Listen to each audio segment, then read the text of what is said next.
Hello everyone, this is Arside Winterthorn. I put up a poll a little while ago about what video people would like to see, um, and it was quite definitive what people want to see. And I've tried to film it at least a couple times. It's just not coming to me. It was going to be the value of the Force for a Jedi. What is the value of it?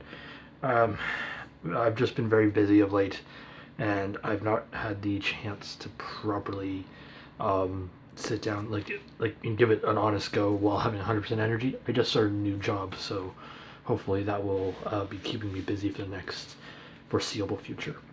So I decided to do something a little different. We're gonna try this. I'm all nice and comfy. I'm sitting on my little meditation cushion, not the couch, because meh. Got some nice comfy clothes on. I got my saber. Let's talk about the fiction. There's a particular arc in the fiction that a lot of people don't seem to understand, um, and a lot of these people tend to be the gray like the gray Jedi, um, because they seem to have this delusion of what is going on in the story. So the arc that we're going to be talking about is the Mortis arc, from the Clone Wars. Now, if you haven't watched it, go watch it. It's only a couple episodes long, um, but overall, I think it's very important for this discussion. So if you want to understand what I'm talking about, it might make sense to go look over the research material. So the Mortis arc, Mortis, it is very, very important to the overall story of Star Wars and the lesson it gives. Now, so from here on out, there's spoilers. So if you haven't watched it, go for it.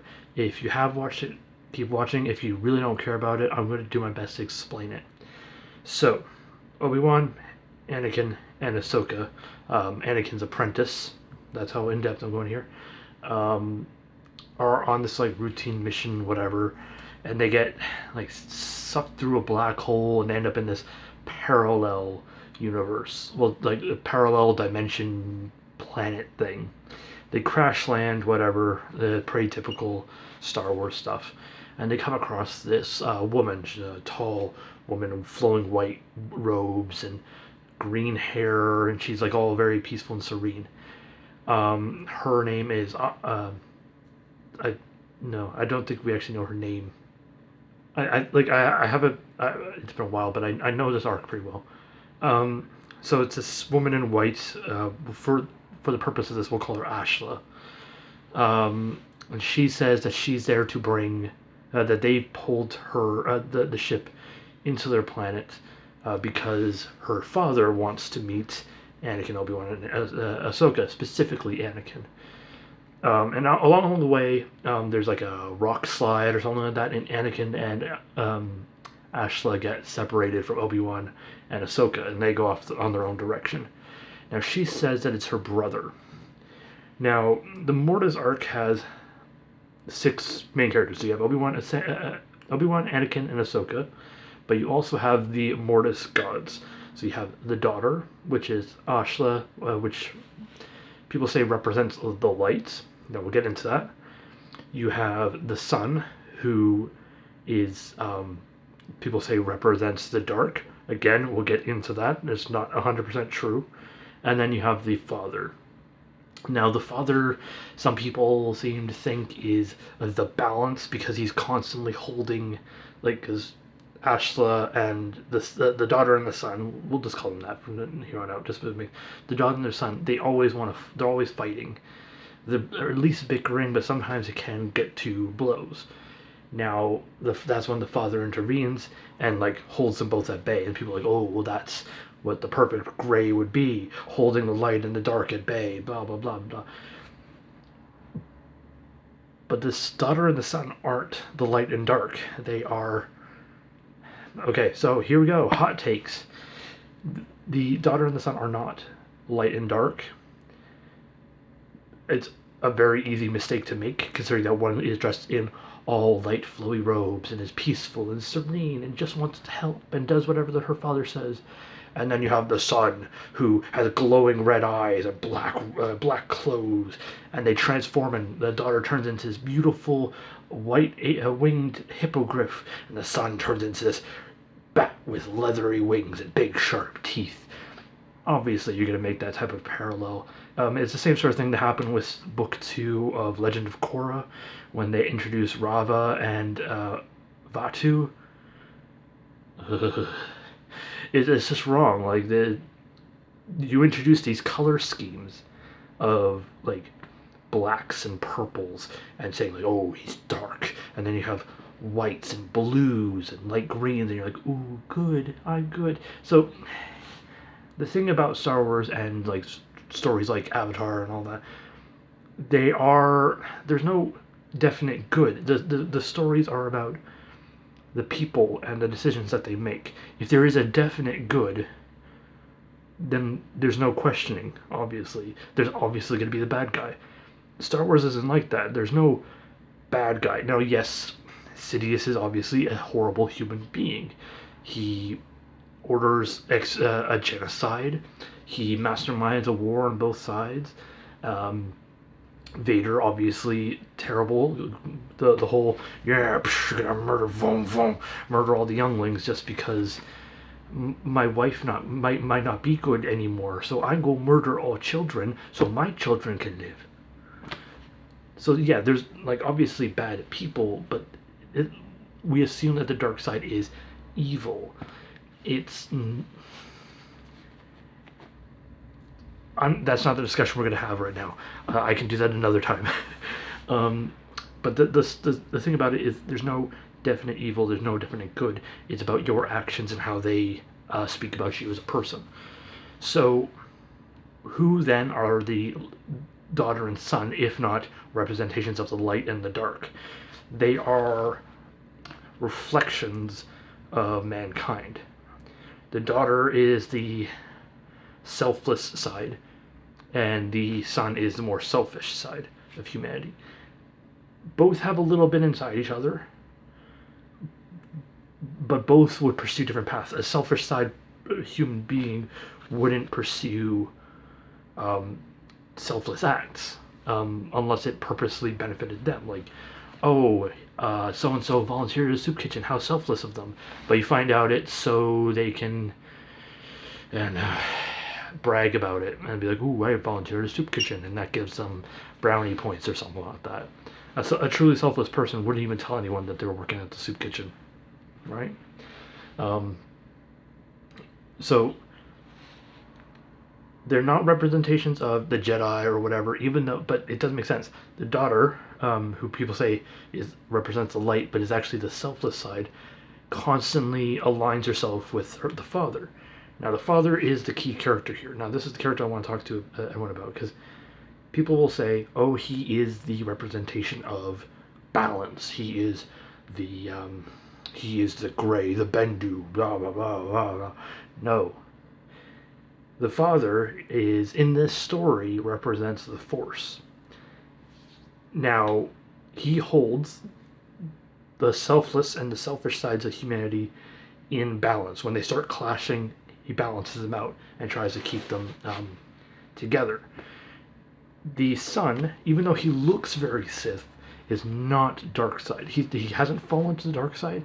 He's just more tempted towards selfish actions.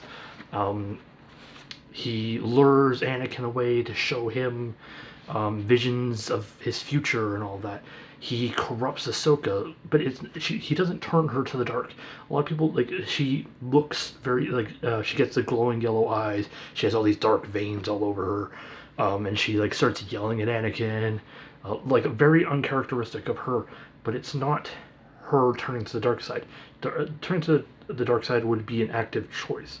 What he did was reach inside of her and brought out a lot of the things that she had repressed. That's like things that, like, Anakin jokingly calls her snips, and she says, "Stop calling me that. I hate it when you call me that." Now, he's been calling her this for close on 3 years at that point. How long has she hated that? That she has to, like, that's the thing. It brought up these repressed things, the things that she wouldn't otherwise have said or done. Um, and it does fill you with a bit of power to suddenly there are no strings on me. I'm free. I can do whatever I want. I can say whatever I want. It's selfish, and that's what he brings out in her. Brought her out her selfish side. Um, so the father represents the force in the story, the will of the force, the general idea of the force. The daughter represents the selfless side of humanity, and that constantly aligns itself.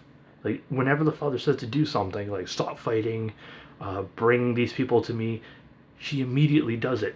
Sometimes to the point of overzealousness. She'll do things because she thinks that that's what the father would have wanted her to do. But if it's not, sometimes that usually ends up something goes wrong. Example: she brings them to Obi-Wan to the Mortis blade, the only sword that can kill one of these celestial force beings, the son, daughter, and father. Um, Now she thinks that's the right thing because she can't wield the blade, but a human can, and then they could kill the son because that's what she thinks that's what the father wants, and that ends up being her downfall because that blade ends up with somebody else, and as a result, the daughter is stabbed and dies. She only is stabbed and dies though because so the son gets a hold of this dagger and tries to kill the father. The selfish side tries to kill the force. Now that would make sense, right? From a selfish point of view, deriving your power from the force would mean you're dependent, and that means you have to sort of be selfless in order to receive that dependence. You have to give up sort of part of yourself to be like, okay, example, I live in a house. I could do whatever I want. I could throw huge parties, cuss like a sailor at the top of my lungs at 2 in the morning, whatever, and be completely selfish. And I would lose my house. The people I live with would be like, no, we don't want this in our house anymore. We don't want you to be here anymore, and I would lose that. So it becomes dependence. So yes, I have to play by certain rules. So he tries to kill the father because he doesn't want to play by those rules anymore. But the daughter, being the selfless side, jumps between them and takes the dagger herself. Now that is the moment that the son falls to the dark side. Up until that point, he seems very Sithy and dark sidey and all that, but he's not. He's just selfish. Okay, and that's just his being. It's sort of like a straw man, but for like a metaphysical scale. This entire arc, the whole Mortis arc, is representative of the entire Star Wars saga, from Episode 1 all the way up until the end of Episode 9.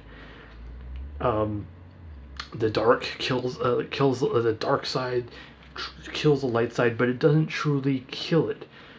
So we'll get into that. So in stabbing the daughter starts dying, but Ahsoka had been killed as well. Like she was straight up canonically dead for a little bit there, but she gives up the last bit that she has, the last bit of life that she has to bring Ahsoka back.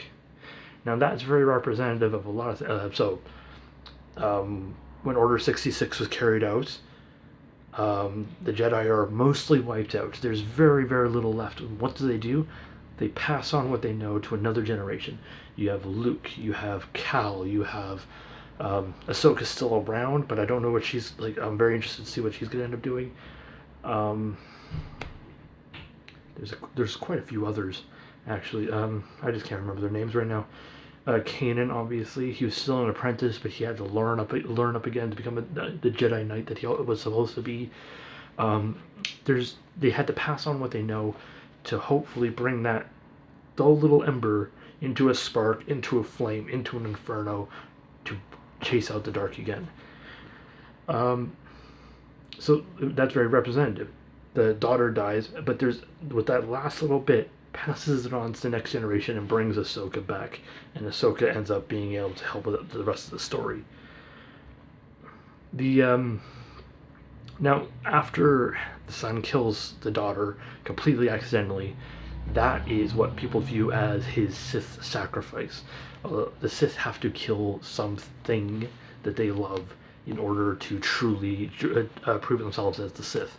Sidious, for example, he was supposed to kill one member of his family, but he decided to just prove how loyal he was and murdered all of his family and like the guards because his family was quite rich and like friends and all that. Just murdered everybody, just to prove that he was that loyal. For Anakin, obviously, that was just murdering everybody at the temple. Um, Technically, I guess you can consider Mace his sacrifice, but that's not what we're talking about now. The daughter was the son's Sith sacrifice. You see immediately, he goes, "What have I done?" He starts screaming, transforms into his bat creature, flies away to the dark side nexus. Now, this is how we know he's not the dark side, because he can't go to a place that is the dark side if he is the dark side, right? Now, the thing is, that was made so much clearer in a cut scene from this arc. There's a scene where he goes there and the dark side is talking to him because it's the dark side nexus. It is the core of the dark side in the universe. It is able to talk to him, and it takes the form of Sith masters.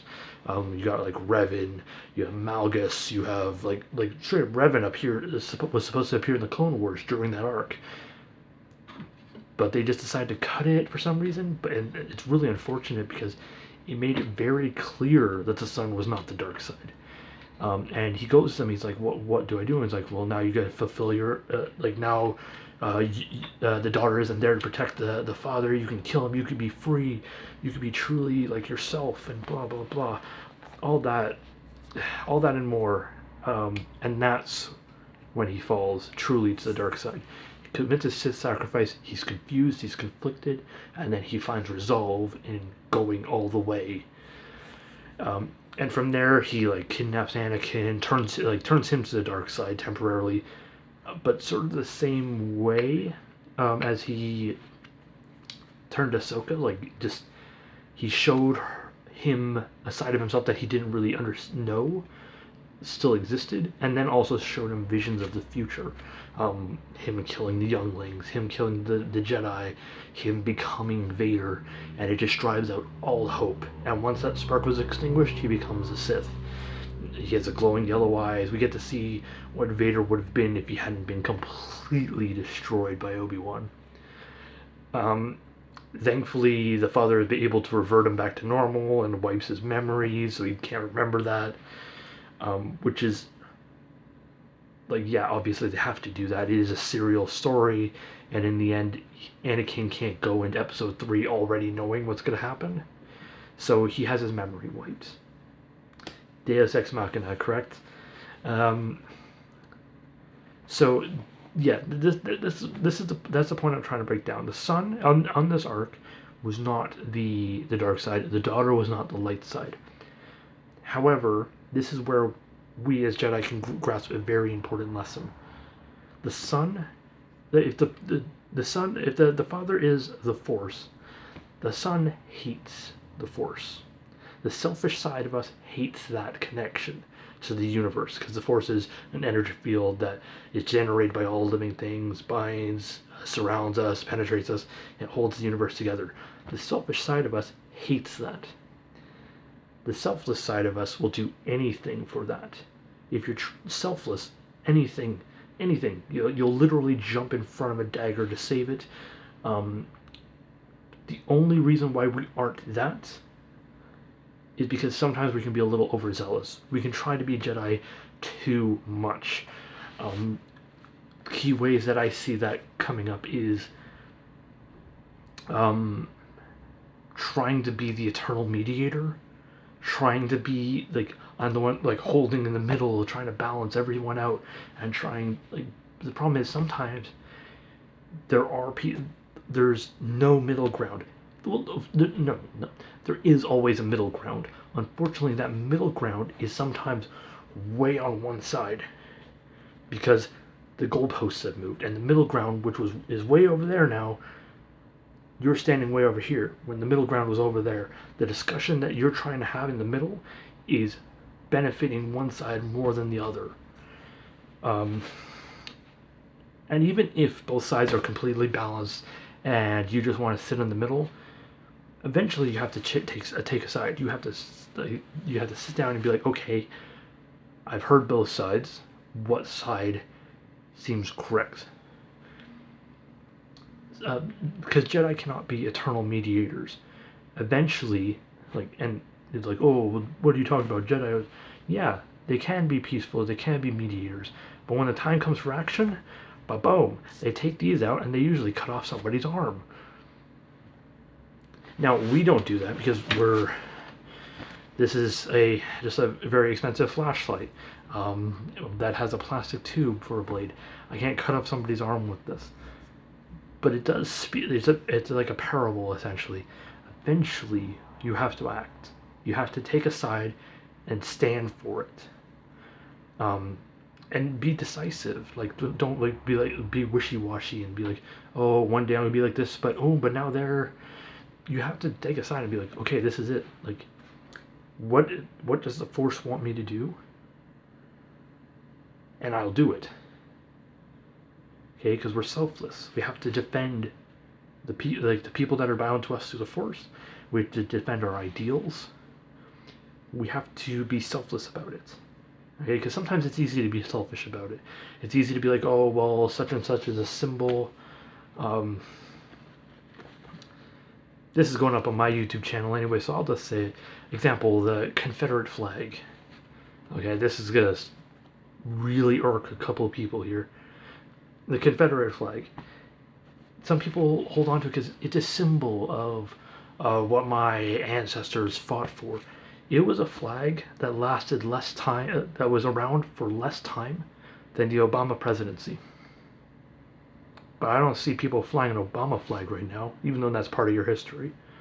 It lasted less time than World War II. Where's your World War II era flag?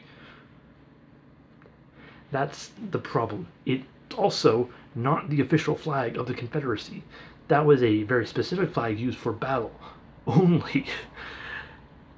There was several flags. Of course, like every area, especially in the States can't seem to settle on just any flags. They just do whatever they want. But the thing is, it doesn't even matter about the history of it. It's still a symbol for something.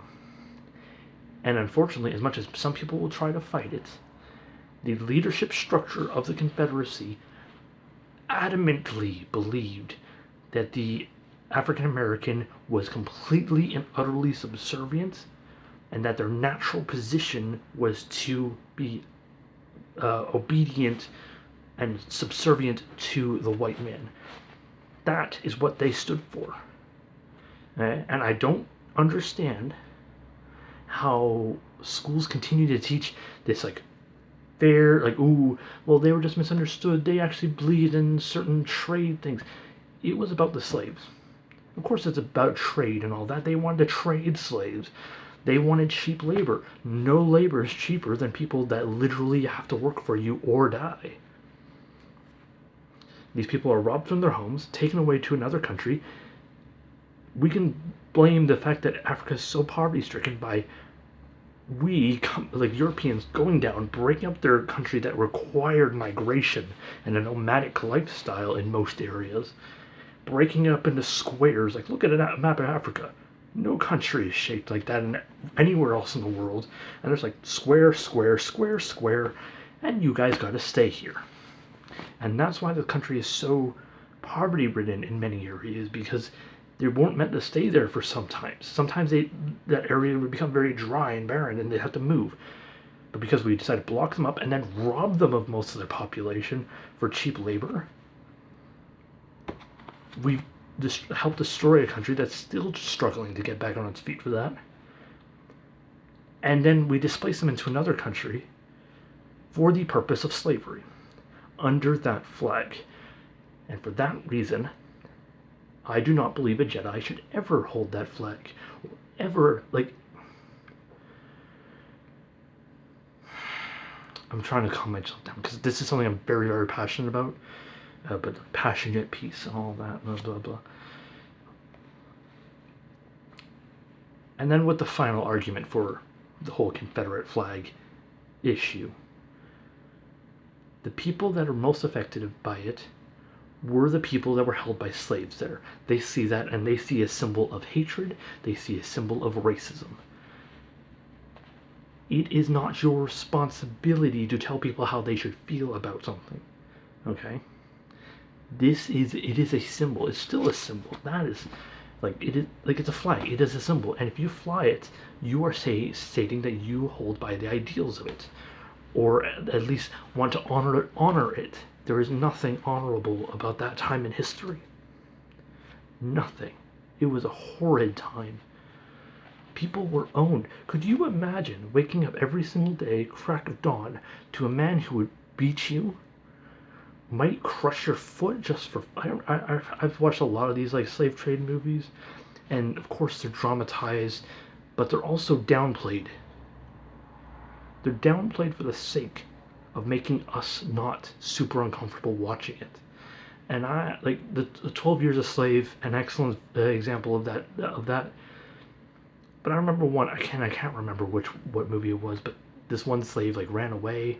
They caught him. They dragged him back, and they cracked his foot in half, so that he could never walk faster than a slow limp.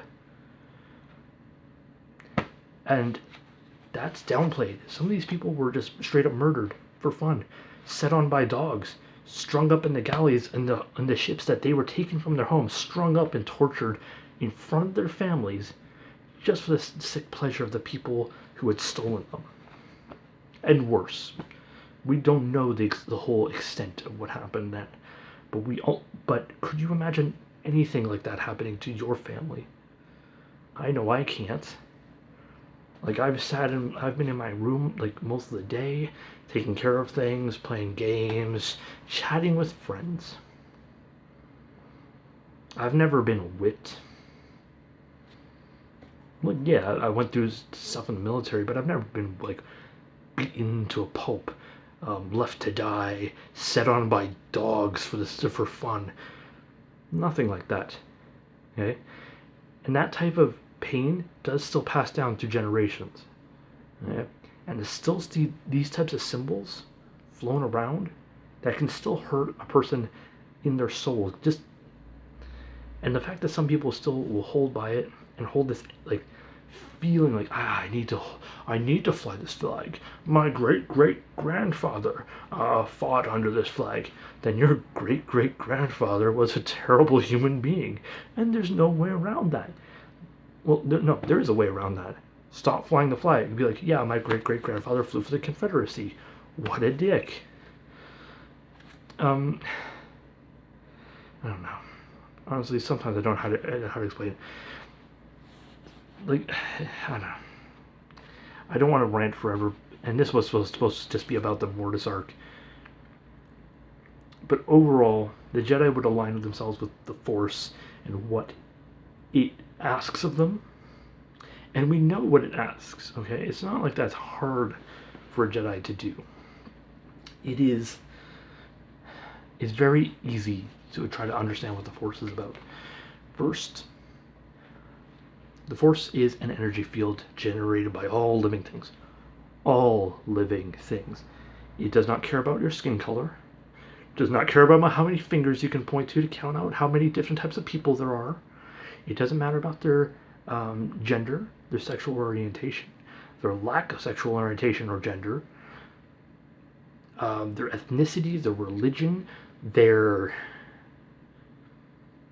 anything. If they are living, a Jedi is connected to them by the Force because they are generating it, we are generating it, surrounds both of us, and it penetrates us. We are connected through that. And as such, we need to take into mind the most important principle, that we need to be selfless. And in selflessness, the daughter aligns herself with the father, and in selfishness, the son tries to kill the father and the daughter. We, as Jedi, are selfless, and we align ourselves with the Force to the best of our abilities, Sometimes we can go too far, but it's better to go slightly too far than not far enough. Now,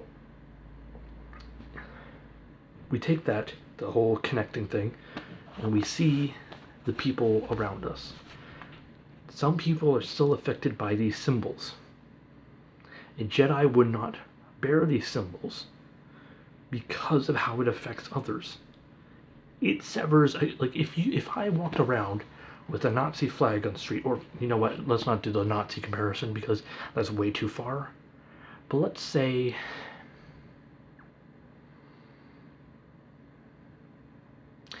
let's just bring back the Confederacy flag, or better yet, here we go. Let's say I walk down the street with a banner saying that I work for the Satanic Church, and I walked around in the middle of town. Now, the Satanic Church, from what I understand, like they seem to actually be quite decent. I've not done a ton of research on them, but whenever I do see them pop up, they actually do seem to be doing good work. Because they're just trying to help other people and be like, hey, don't rob other people of power, don't dominate, embrace your own power, but don't steal from other people's power. Whatever. I don't truly understand it, but it seems to be pretty decent. But a lot of people, if I walked around town with a little cart with a statue of Baphomet and an upside down cross and like these robes, I would be aligning myself with these ideals. And as a result, there are people who will hate those ideals or what they perceive to be those ideals, and it will cause a divide between us. It severs that connection. It makes it harder to reestablish it.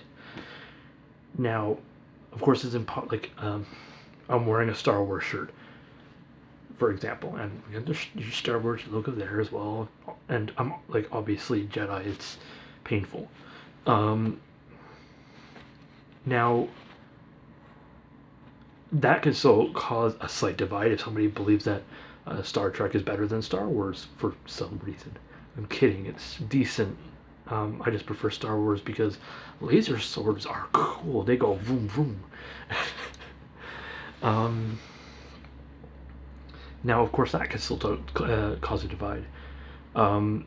Sometimes voicing an opinion that you can't truly understand, such as, I am a dude, a cis dude, and I never have to worry about myself having an abortion. It's not biologically possible at this point in time. My opinion on abortions is invalid because I cannot understand everything that would go inside through your mind when you realize that there is something inside you that's growing. If you want to believe it's a child, or you want to, that sort of sounds horrifying. I've seen Alien enough times that is just a horrifying prospect. I know a couple people that have called their kids the little chest burster is growing a couple more months now. It's like,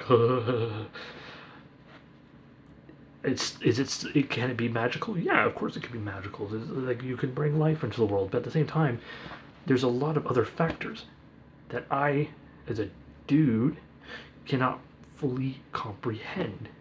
So my stance on it is, how do the people that are most affected by this, example, let's say people trying to ban abortions and all that, how are the people that are most affected by this taking it?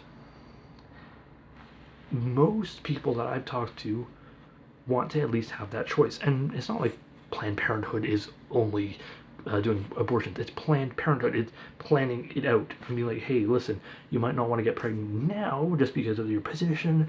So they supply all the things that you need to, not get pregnant in the first place. Nobody wakes up and be like, I think I'll get pregnant today so I can have an abortion next Monday. No, nobody does that. That's horrifying. If you watch this and you do that, please comment down below and tell me honestly, how do you go sleep at night? Nobody does that for the purpose of just a little bit of fun.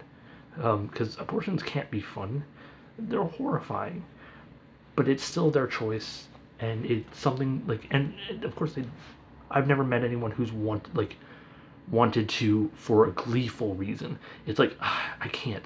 There's no way that, like, it's not responsible of me now, or there's no way I can take care of the kid right now. So as a Jedi, I would align myself with the person who is most affected by it. It doesn't truly affect me. If I got somebody pregnant, obviously I would like to be part of that discussion and try to figure out what I can do to help them. But of course, in the end, them, like, example, I have tattoos. Everyone like knows my tattoos and all that. I have tattoos. Those are a choice I did to myself, like, that I had done. If somebody came along and said, "Oh, by the way, I support that you have to have such and such word tattooed across your forehead." I'm failing to come up with a word. Star Trek fan tattooed across your forehead, and they're trying to pass that in law. Why are they trying to have a law passed that when everyone else now has to have Star Trek fan tattooed across their forehead? I shouldn't have to listen to that person. It's my choice what I get done to myself. As long as it doesn't hurt anybody else and it's not offensive to anybody else, I should be allowed to do what I want to myself. I should be allowed to shave my head bald. I should be allowed to have a mohawk. I should be allowed to have tattoos from my jawline down to my toes. I should be allowed to have my ears pointed, or wear an eye patch, or grow facial hair. What you do is up to yourself, as long as it doesn't hurt somebody else. And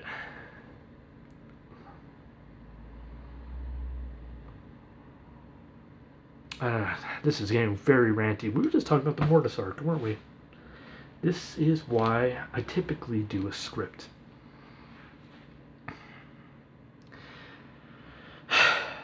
Overall,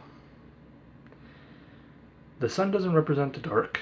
He represents the selfish side of humanity. And we see in this story that he never wants to align himself with the father, the force in this story. The daughter represents the selfless side, the side that Jedi typically try to align with, being selfless. And she always aligns with the force, her father. Now, of course, this is just a story.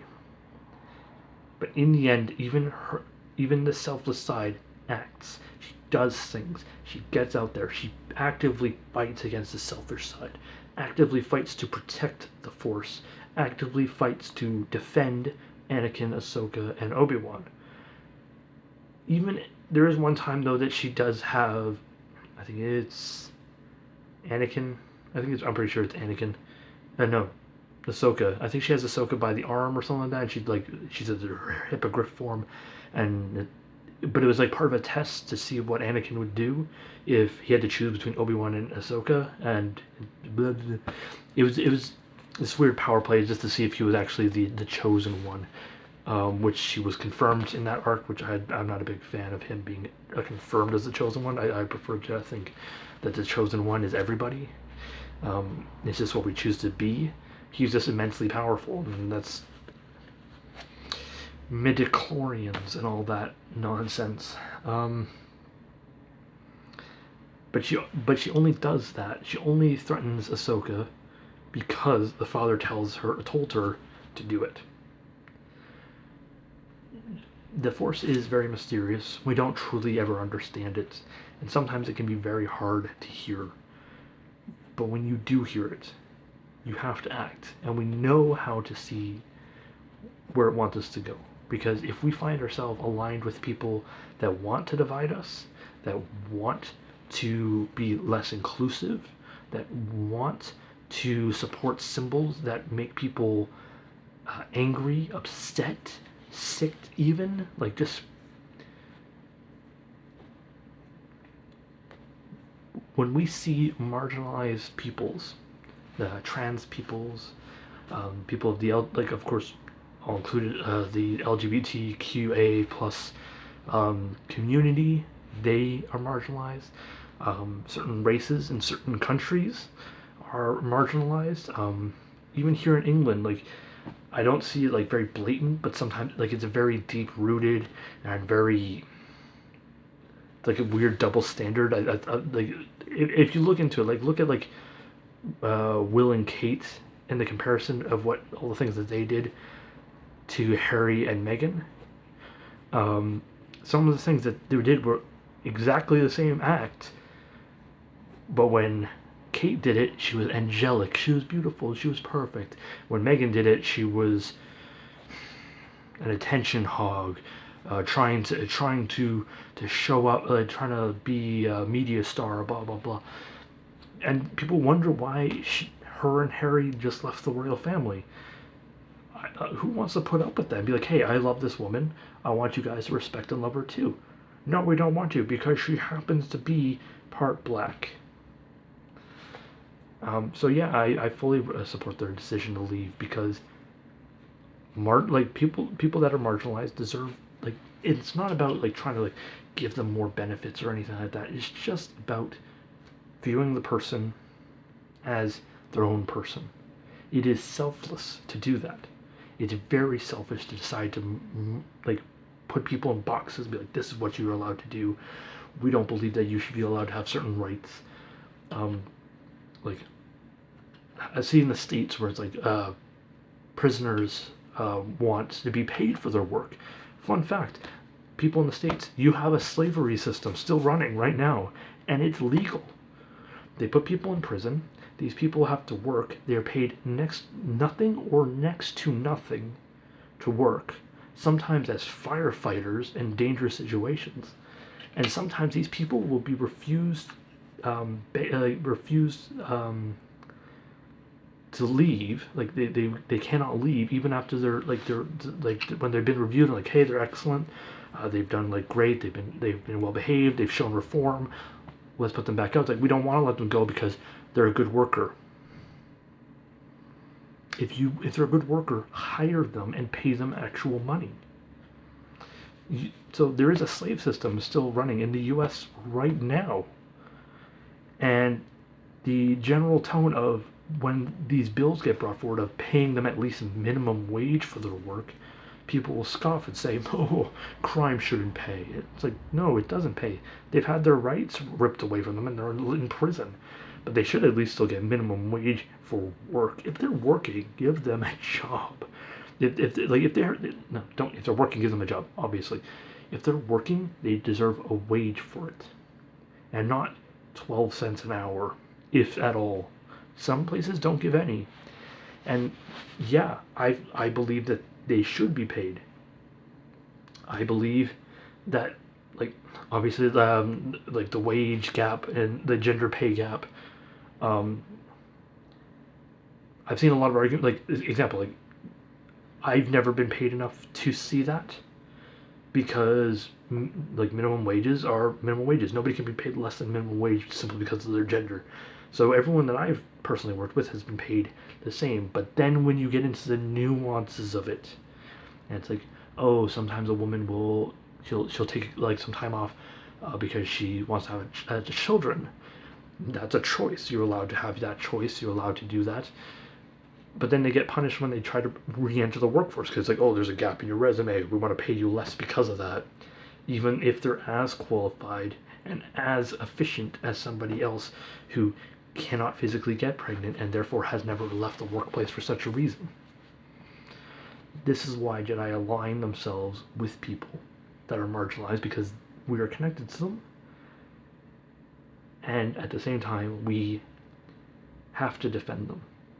And it's not just about standing in the middle and trying to ration out both sides.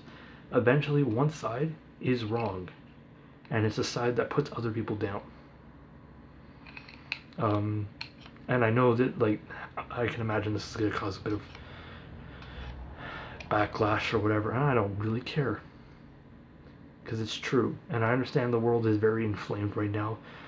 Too many people have too much time in their hands because we're all locked in homes, trying to stay safe, and that's fine. Stay safe, but the past handful of years, and this isn't not related to just the MAGA movement and the Trump cult movement. I'm talking like Brexit, Scottish independence, those are two issues that I've had to keep an eye on, and it seems like it's divided on very unfair lines. Um, of course, you have like all over. You have like dictators, like actual dictators. For some reason, it's like 2020, 2021, and we still have people that are dictators just casually, and it doesn't sit right by me that people can sit in decadence to have like gold-clad palaces while people starve in their country. And I was like, oh well, we're democracy. We're better than that. Are we? Um, Example, I just recently finished working for Amazon for a holiday stint. I made minimum plus night wage, and but at that same time, working 10 hours a night every single night, 4 nights a week or 5 nights a week during one period, which was awful because I had no say in the matter, and they said that they'd fire me if I didn't work. Um, Working minimum wage, the CEO was making $3,000 every single second. That's the same thing. It's just dictatorships with extra steps. Work for us or starve while somebody sits in decadence and you can barely scrape by, if at all. That's why I believe Jedi would fight for better wages, like against capitalism, because capitalism thrives on keeping people down. We've seen this just recently with the GameStop whole thing. When the rich people started losing, they locked the poor people out of the system, reset everything to make sure that poor people stayed poor and rich people stayed rich. We fight against gender inequality because that's like at least half the human population somehow isn't complete, hasn't received complete equality yet, or at least equity. Racial divides because nobody like nobody deserves to be judged on the color of their skin, and I use that as like I got asked at a job interview once. It's like, do you have any tattoos? And I stopped and said, why? Are you going to judge me on my ability to perform this job based off the color of my skin? Like, okay, so like when I'm working, all you can see is my hands and my neck up. I am usually wearing a whole suit when I'm working, specifically because I work in hotels. So obviously you can't see any of my tattoos. Now, on this wrist, if I go slightly out, you can begin to see a little bit, but that's as most as you will be able to see with a tight work sleeve. Now, yeah, I have more tattoos, and I have plenty of tattoos and ink and all that, but I keep them hidden, like they're out of the way. But yet somehow we still have these ideas of judging people based off of who they are. I have tattoos. Somehow that invalidates me for some work. Some people will come from certain areas. Like I just moved from a postcode where when I gave the postcode, people would be like, "Ooh, posh." What? A posh postcode? Like, I guess that makes sense. Like you think like Hollywood Hills posh, but like I just saw it as a neighborhood with terrible neighbors. They were genuinely awful. So I've never understood these divides. Like, that's not true. And I thought I understood them when I was younger and more ignorant. When when I was younger, I was told gay people had demons sitting on their shoulders, telling them to do terrible sins by being with somebody that they loved. Ooh. I was told trans people were completely mentally disabled and completely lunatics. Ooh. No, they aren't. They're just people, and the world is confusing. And honestly, the last thing we need in such a confusing and chaotic world that really doesn't care if you disappeared off the planet right now, if I snap my fingers right now and just disappeared, poof, 99.999% of the human population would never even care. Okay? It's a bit of a Lovecraftian horror, like the whole cosmic horror thing. In the cosmological scale, none of us really matter, and I guess that's a bit nihilistic. But at the same time, that puts a beauty to the world. On the cosmological scale, I am a dust speck on a dust speck, flying through an infinite universe that does not care about the dust speck I'm on. But yet, despite all that, I chose who I am. I trained. I became a Jedi Knight just because I wanted to. And I've been able to help people as a result. If this planet was wiped out tomorrow, would it have mattered? Would all this being selfless, helping people, training people, listening to people when they're like having a mental breakdown, spinning a glow stick, for crying out loud, does any of that matter? Like, if this planet was wiped out now, no, it wouldn't mean anything, at least on a cosmological scale. But to the people that I'm helping right now, when I post a video spinning this thing around, people are inspired. Like, I've gotten good enough that people are inspired and they want to do something. And I align myself with those people and like point them towards resources, give them feedback on their work, or at least do my best to. I get a lot of people sending me their work, and I love it. I love seeing that people look up to me and realize and want my feedback on things. And it's honestly sometimes it's crazy that a handful of years ago I entered the Jedi community, cane-bound, fat, questioning myself. I am the person who I was when I entered the Jedi community is no more. Like, I was very angry, like an angry, hateful, bitter person, that defined himself by who he was and not by who he could be. Man, we started from the Mortis arc, went on to a rant about symbols, and now I'm just pouring my heart out here, and we're at almost an hour in. So if you're still watching, good. I've considered just stopping this video and just deleting it a couple times, but I think we're just going to leave this up. We'll just call it Hangouts with Ari or something. Who knows? So in the end, does any of this matter? I've healed my leg. I've inspired people with my flow work. I do my philosophy stuff in the Jedi community. I help people out. I work on, I'm an honest worker. I just started up a new job, and I've already blown them away with the fact that I already know how to do basically everything because I have experience in the field, and thank God the system that they work with is the exact same system that I was working with at the last hotel that I was with. So I know how to navigate it. Thank goodness. It does make the transition over to a new hotel a little less scary because I have a bit of familiarity with what I'm dealing with. But we're still going through a pandemic, and nothing's really set in stone. We don't know what's going to happen in a couple months, and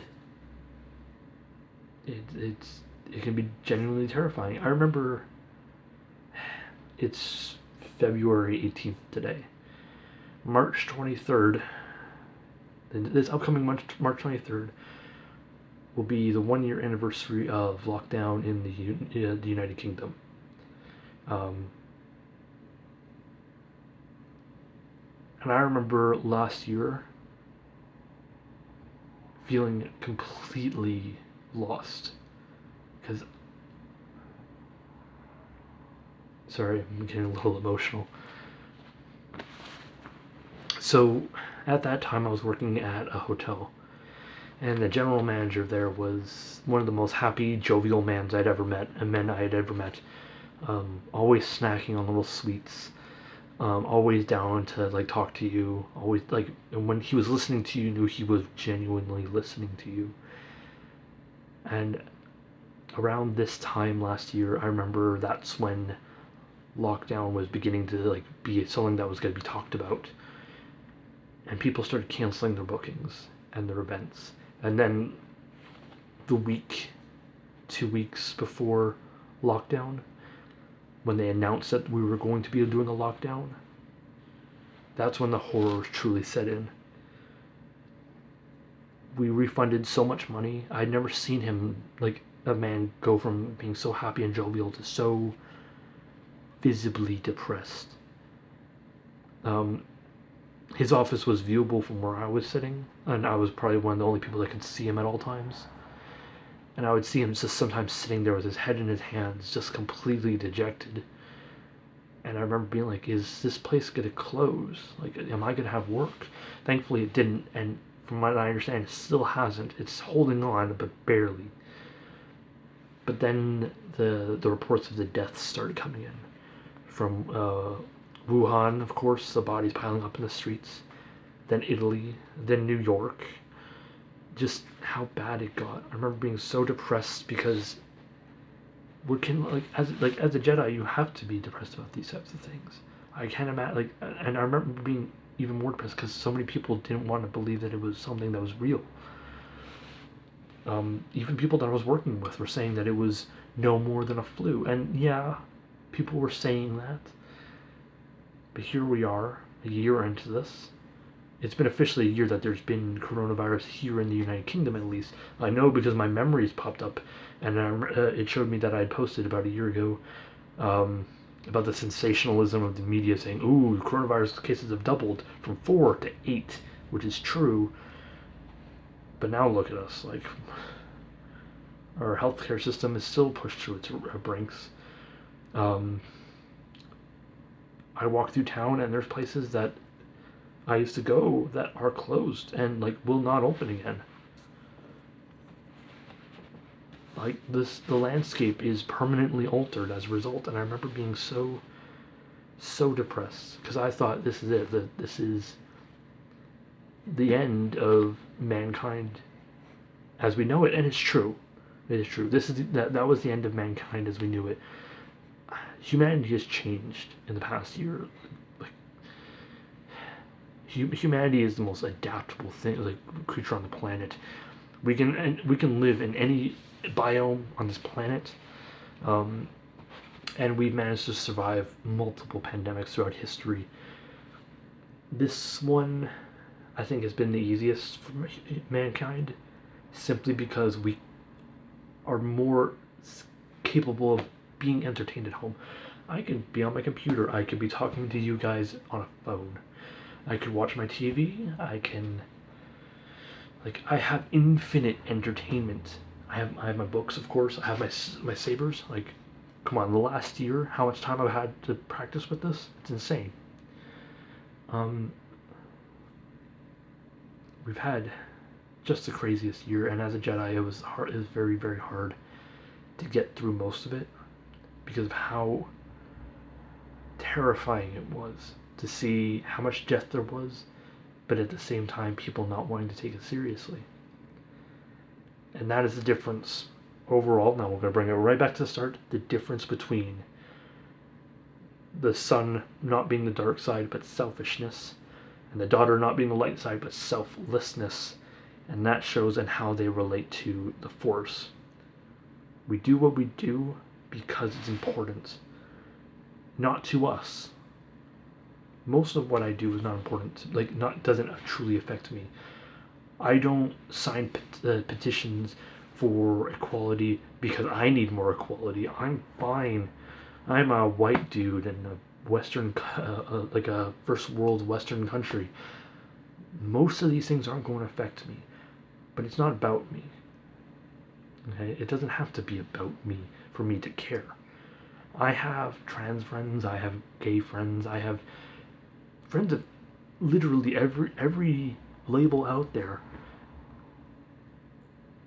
And I do it because I know people that are affected by this.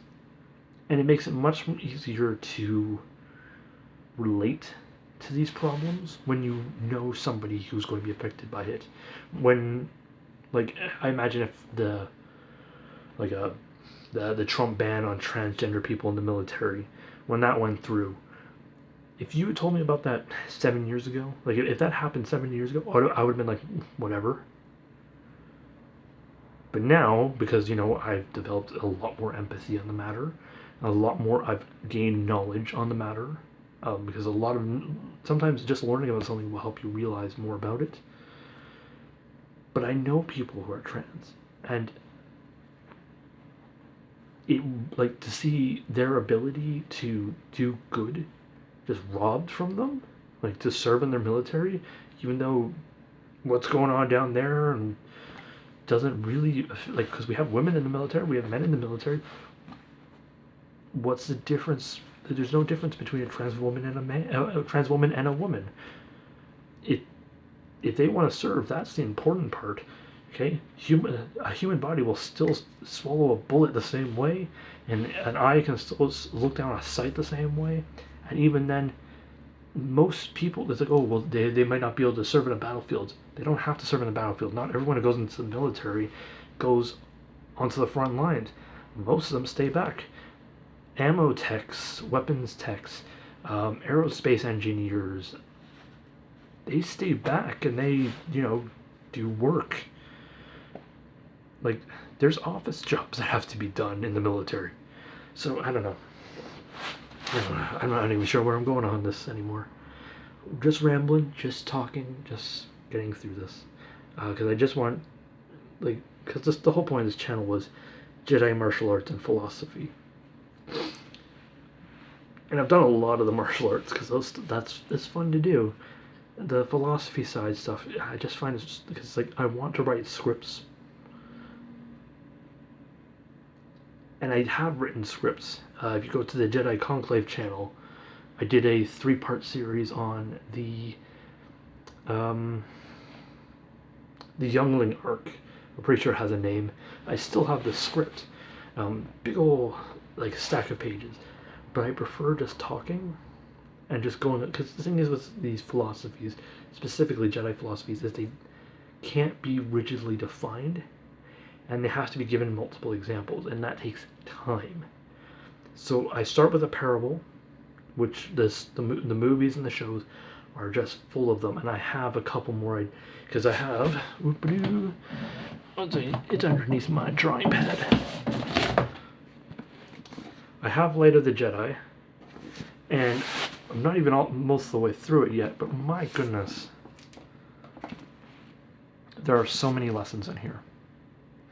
And I've already ordered the next 2 books. One should be arriving tomorrow.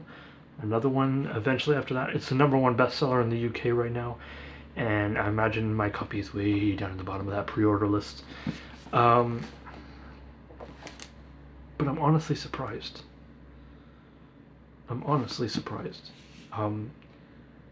But even then, there's whole passages where I'm going to read one. No spoilers. It's just...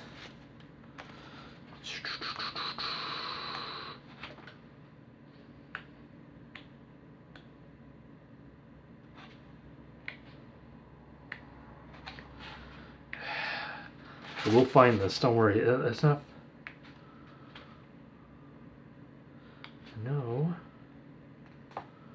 I know it's not far from where I stopped.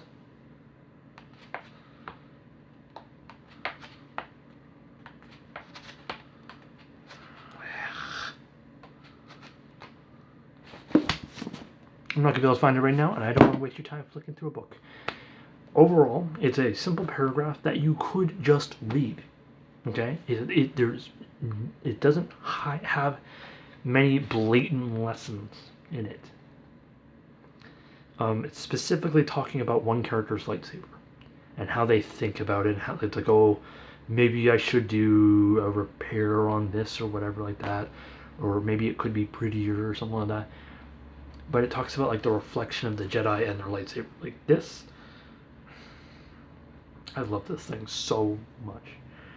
It's one of my favorite possessions because of how personal it is. there's all these dings all over it, these big old gouges, bumps. The leather, of course, is not the leather that it came with. Like there's just it has so much character after all these years of using it. It's mine, and when I'm holding it, I don't feel any weight because I'm so used to it that it's basically like as if it's another part of my hand. And that part of the story, it's just a paragraph, but I can do another hour-long ramble about it. And there's paragraphs like that throughout the book, and I am so excited. Like I've pre-ordered the next 2 books, and they should be arriving eventually. And I'm going to try to keep up with all the books because there's content in here, and I want to get on with those. So, in fact, I think I might do that right after filming this. So, I just want to make sure. Yeah, battery's fine. So, excellent. I don't want to hold you guys too long, but I'm sure you guys will get at least some of my points. A lot of it has to be like absorbed over time. Keep thinking about it. Jedi are selfless. We're compassionate, and we align ourselves with the Force, and that is very apparent in the fiction. But even if you don't want to look at the fiction, for people who don't like the Star Wars movies and the shows and all that, and that's fine. But it is so. I view it as like a parable, like parables, stories, comparisons that we can bring to ourselves and to the world around us. Like again, this thing is essentially a very expensive flashlight. It doesn't even have sound. It's just light. But for me, there's so much more. And that's really the essence of the Jedi community. Is it means very little to an outsider, but it means the world to the people that are actually in it. And sometimes it hurts me to see people who want to align themselves with the Jedi title, but don't actually want to alter anything that they know already, like when they came into it. It's very hard to see, and I'm speaking from a place of having changed. I used to be super anti-abortion. I used to be against gay marriage. I used to think trans people were sick. I used to think all these horrible, horrible things. But the Jedi Code says ignorance, yet knowledge. And sometimes that includes knowledge of your own ignorance. And God, was I ignorant. I didn't understand. I didn't truly want to understand at that time. But in learning to understand, I realized so much more, and that I used to think the world was very white, light and dark, but the world is gray. And that's why I don't believe in gray Jedi, because we're all gray. Like, everybody's gray. I am not perfect. I can be just awful sometimes. And I try my best not to be, but I can be. Sometimes I'm selfish. Sometimes I'll stay inside and play video games all day when I could, I don't know, help old ladies cross the street. I ain't perfect. But when you identify with something, so like the Jedi, it holds you to a different ideal. It holds you to a standard. Well, but even then, the standard is different for each person, what people make of it. And sometimes I find it hard to see when people will take on the Jedi title, but not want to change their ideals from before their time as a Jedi. Even for like years and years and years, they'll be like, no, this, like, I was raised a Catholic and this is what we believe in. Or I was raised a Southerner and I was told that this flag means this, and not what everyone else on the entire planet is telling me. Um, it's all about learning and learning to try to respect your fellow human being. And I know that's hard for a lot of people. And I know this video is getting very, very long, and I appreciate you guys listening to me. I guess I just haven't talked a lot. I typically just stay at home. These days my hair is like a mess because even the barber's shut, and I can't get this mop cut. I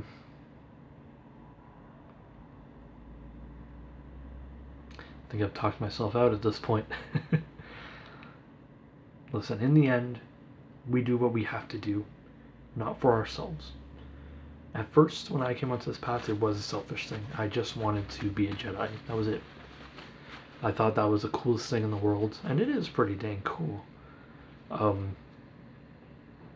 But in the end, it's irrelevant.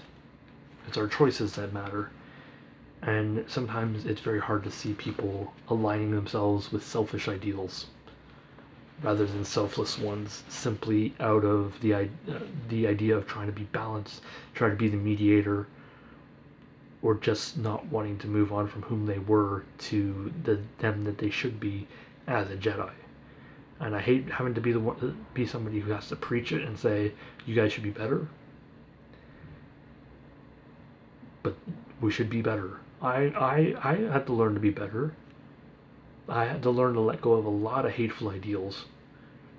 I had to I had to unlearn what I had learned and realize, like, hey, the world's not about me. And nothing I do matters. But if I can help people and make this world a little less confusing and a little less hateful along the way, it'll at least keep my life interesting. So I think that's the end of this one. Thank you for watching. If you're still at the end of this,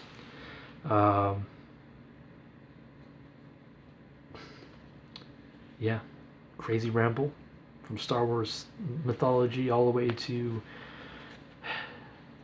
rambles about hate symbols, to spilling my heart out, all the way to what the Jedi community could be. And this is me just speaking as somebody who's been doing it for, we're going on 5 years now.